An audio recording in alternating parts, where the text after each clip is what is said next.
Double engine సర్కార్ వస్తేనే తెలంగాణలో అభివృద్ధి జరుగుతోందని జనసేన అధినేత పవన్ కళ్యాణ్ అన్నారు. బీజేపీతో జనసేన పొత్తులో భాగంగా కొత్తగూడెంలో నిర్వహించిన ఎన్నికల ప్రచార సభలో పవన్ కళ్యాణ్ పాల్గొన్నారు. 2014లో మోదీని కలిసి దక్షిణ భారతంలో ఎవరు ఉన్నా లేకున్నా తాను అండగా ఉంటానని చెప్పానని అన్నారు. తెలుగు రాష్ట్రాల్లో ప్రతిరోజు ఎన్నికలలాగానే పరిస్థితులు ఉన్నాయని అన్నారు. పరీక్ష పేపర్ లీక్స్తో ఎంతో మంది నిరుద్యోగులు నష్టపోయారని చెప్పారు. తనకు ఏపీ జన్మనిస్తే తెలంగాణ పునర్జన్మనిచ్చిందని అన్నారు. నష్టం జరుగుద్ది. ఇది నేను చెప్తున్న మాట కాదు. ఆంధ్రాలోని కోస్తా జిల్లాలో ఏ మూలకి వెళ్ళినా అన్నా మా తెలంగాణ యువతకు ఒకటే మాట చెప్పు, వారి ఉద్యోగాలు మాకు అవసరం లేదన్నా, మా అభివృద్ధి మాకు కావాలి.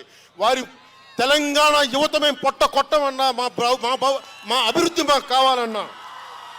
మీకోసం ఇంత ఆకాంక్షిస్తూ ఉన్నారు మీ అభివృద్ధి కోసం. అందుకని నేను ఆంధ్ర యువత చెప్పిన మాటే మీకు మాటిస్తున్నాను, వారి మాటే చెప్తున్నాను. మీ భవిష్యత్తు కోసం, మీ అభివృద్ధి కోసం, మీ అభ్యున్నతి కోసం తెలంగాణలో జనసేన మీ భవిష్యత్తు కోసం పోరాటం చేస్తుంది. తెలంగాణలో ఒక్కొక్క యువకుడు, ఒక్కొక్క మెరుపు, ఒక్కొక్క ఉరుము, ఒక్కొక్క పిడుగు, మబ్బుల్లో పరిగెత్తే పిడుగులు తెలంగాణ యువత. భయం లేదు, పారిపోరు, నిలబడతారు.